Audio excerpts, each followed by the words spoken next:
Hello, hello, hello. It is Stephanie Deeds and John Deeds. here at the Deeds Group at Remax.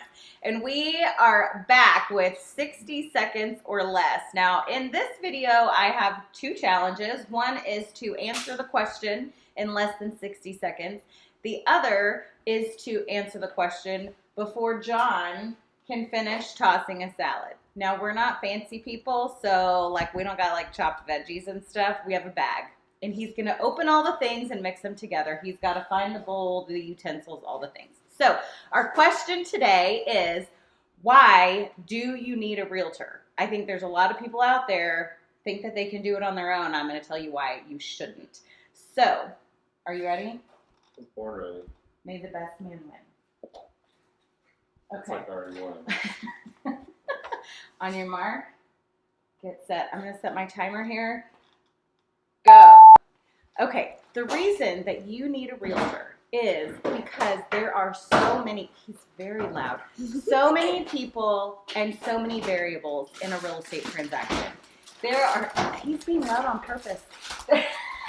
There are 20 plus people involved in a real estate transaction. You've got buyer, buyer's agent, seller, seller's agent, inspector, appraiser, lender.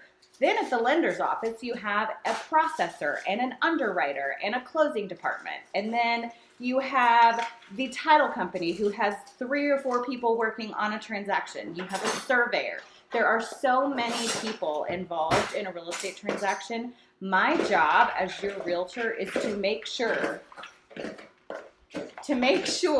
that you, oh my gosh, I have 9 seconds left.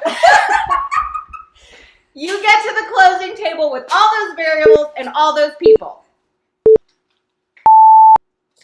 60 seconds. But seriously, there are a lot of variables, a lot of people, a lot of ins and outs. And so if you try to go through that process on your own, there's a lot of costly mistakes that can be made, a lot of pitfalls. So we're not just trying to sell you our services. We're truly telling you, in your best interest, you should have someone looking out for you. So I feel like maybe my husband's made us lunch. So that sounds fantastic. And if you have more questions or suggestions for what I should be able to, or what he should be able to do in 60 seconds while I'm answering a question, please let us know. Look forward to the next one. Thanks, guys.